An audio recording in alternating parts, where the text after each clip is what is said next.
day, everyone. So, for our group discussion, we will be talking about Jose Rizal and the development of Philippine nationalism and patriotism.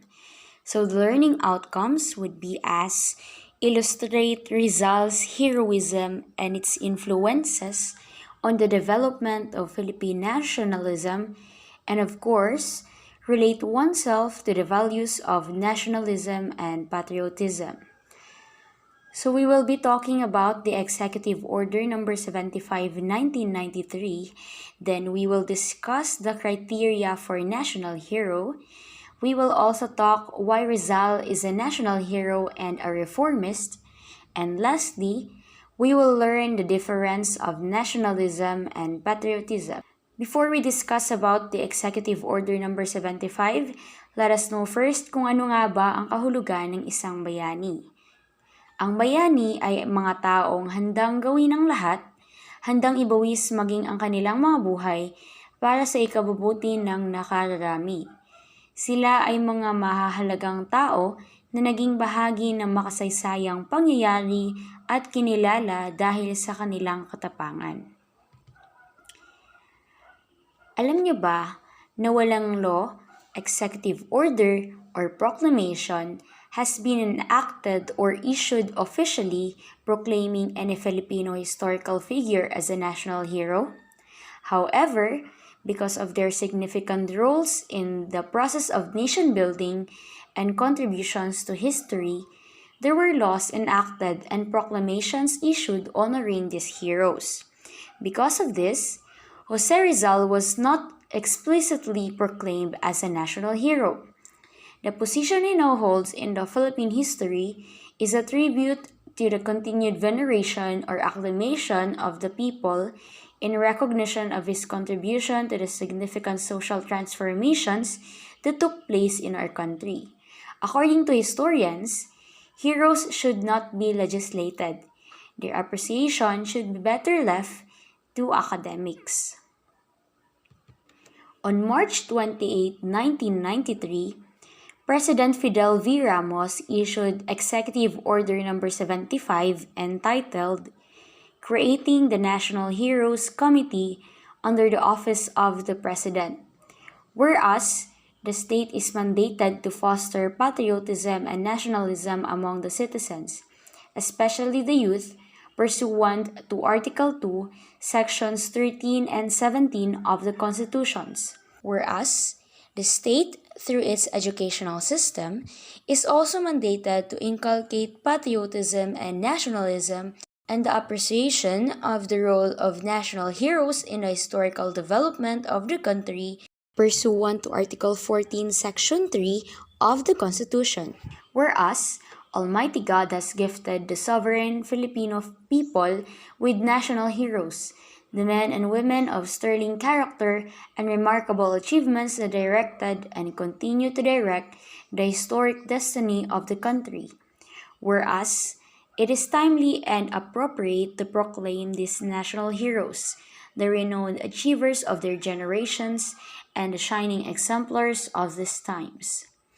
Ang mga nabanggit ko ay ang mga pinakalayunin ng Executive Order number 75.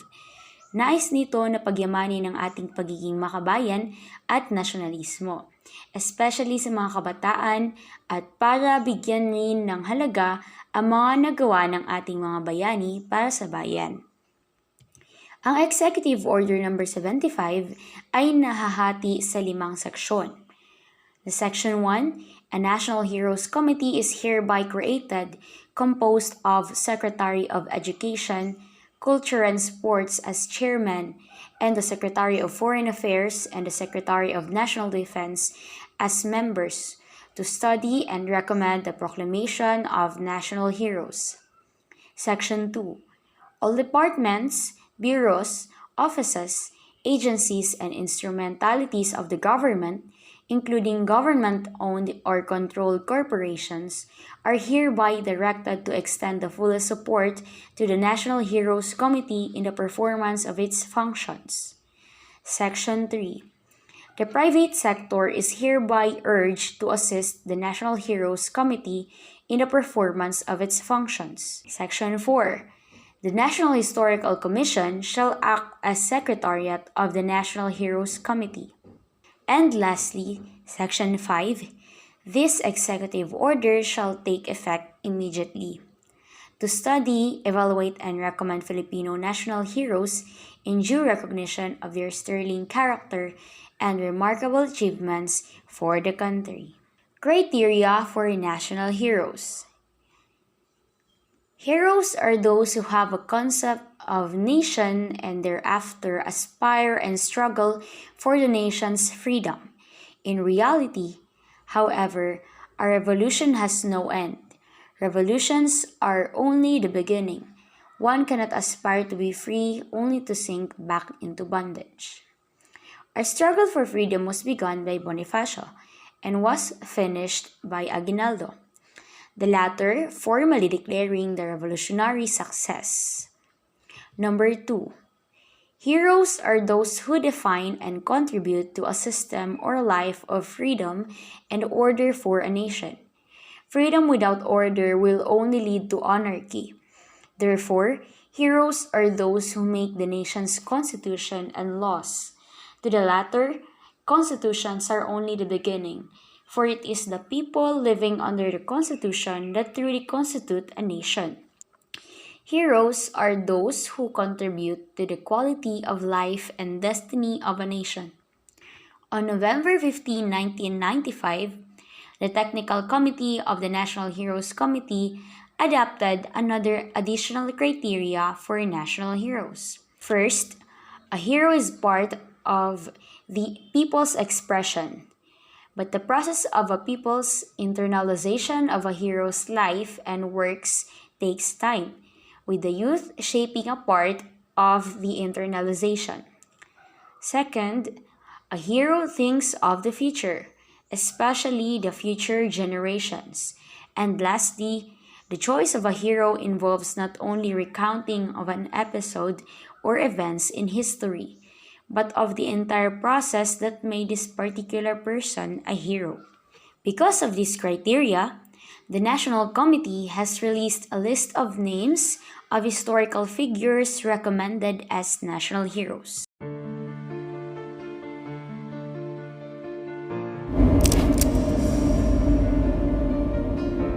Uniting para sa kalayaan! Unitin! Unitin!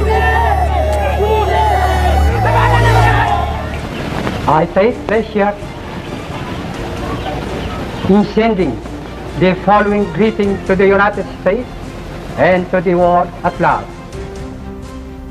Kailan pa naging matimbang ang kayamanan kaysa sa prinsipyong pinaglalaban doon ibig?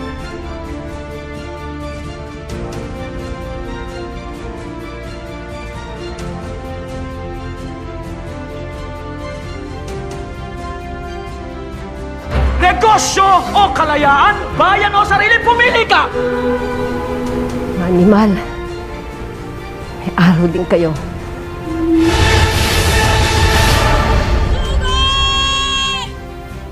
Since the submission of the report recommendation by the National Heroes Committee, no action has been taken because this might trigger a flood of requests for proclamations. Another possibility is that the proclamations can bitter debates involving historical controversies about the heroes. Why Rizal was chosen as a hero? First, he was the first Filipino to unite and awaken the Filipino people to peacefully rise for independence. The Filipinos were awakened by his literary works. Nabasa ng karamihang Pilipino ang gawa ni Rizal na Noli Me Tangere at El Filibusterismo at dito namulat ang kanilang kaisipan sa mga maling ginagawa ng mga Espanyol. Kaya galit ang mga Espanyol kay Rizal at ayaw nilang kumalat pa ang kopya niyang Noli at El Fili. Second, he is a model for being a peacemaker by his complete self-denial, his complete abandonment of his personal interest, and to think only of his country and people. Rizal is selfless. He always thinks about the other people. Nung pinatapon siya sa dapitan sa may Zamboanga, nagtayo siya ng maliit na klinik at nanggagamot siya ng hindi nagpapabayad. Rizal is also a peacemaker. That time na pumunta ang kaibigan ni Bonifacio na si Pia de Valenzuela kay Rizal to ask for Rizal's opinion para sa gagawing revolution.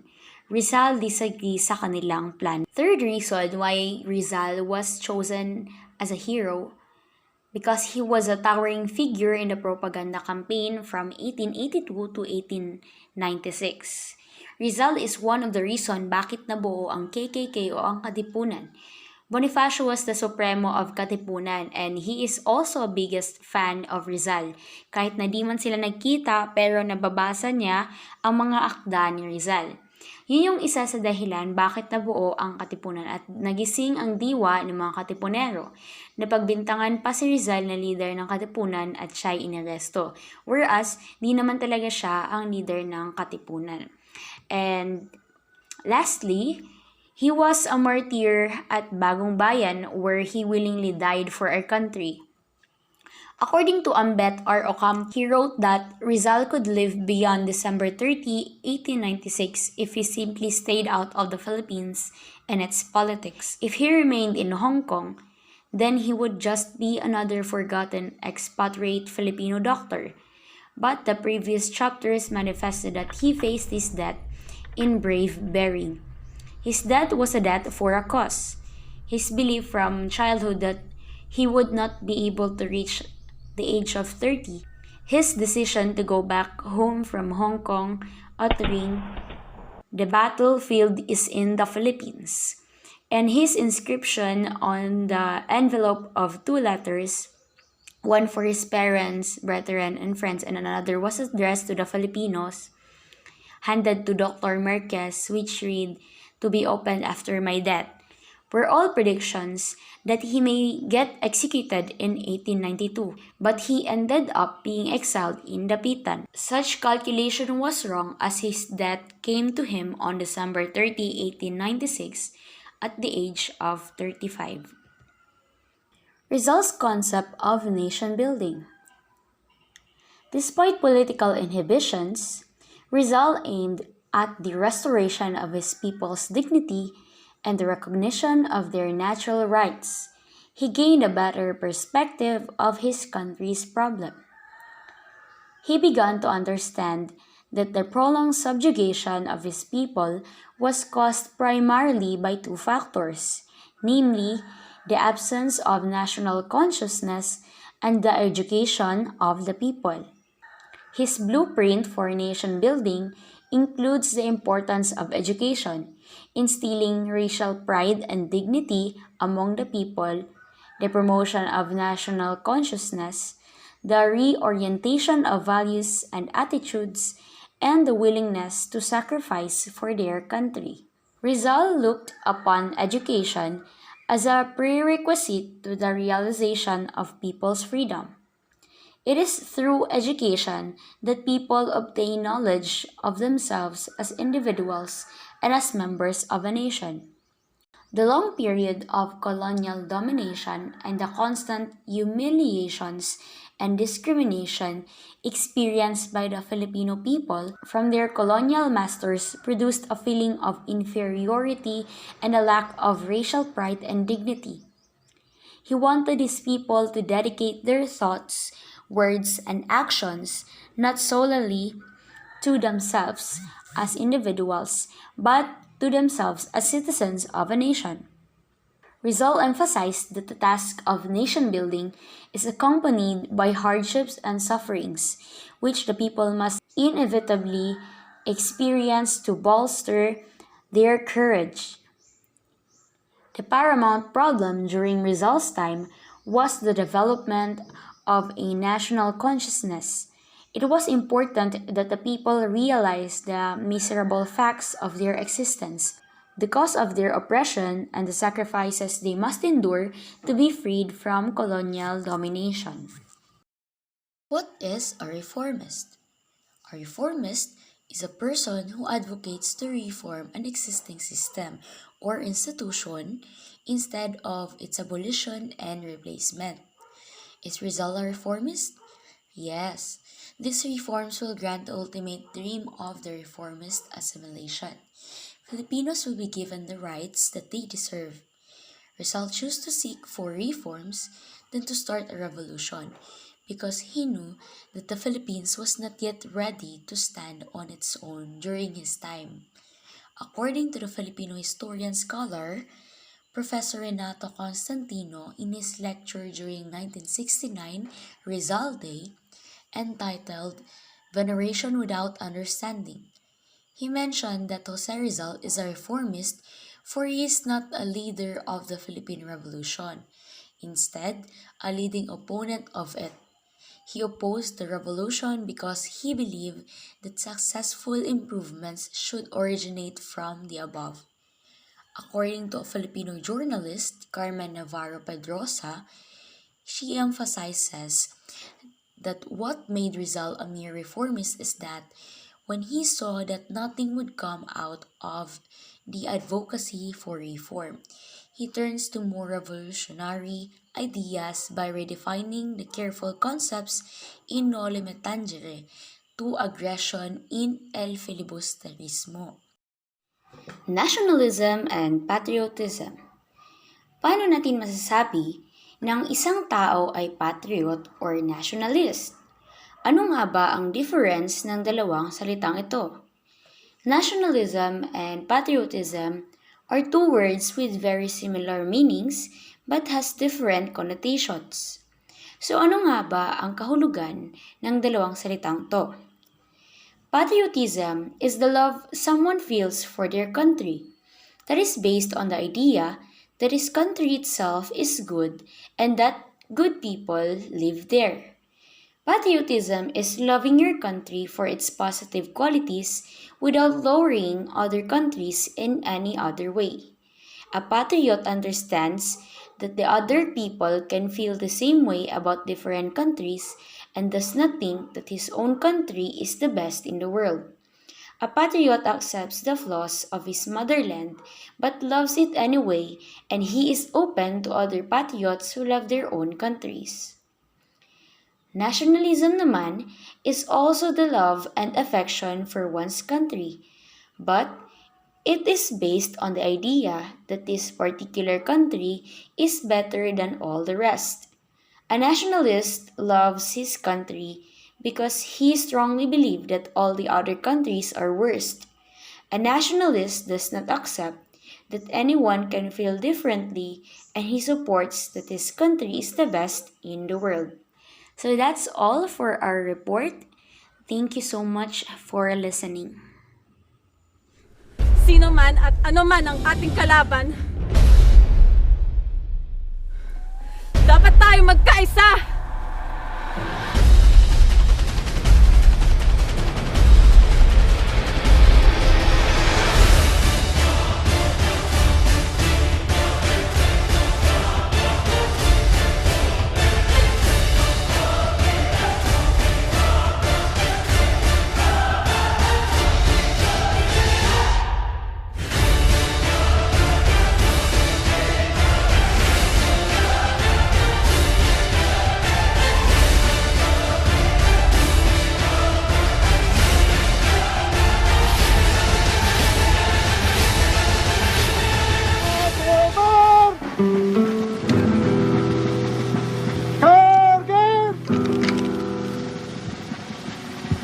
Apunte!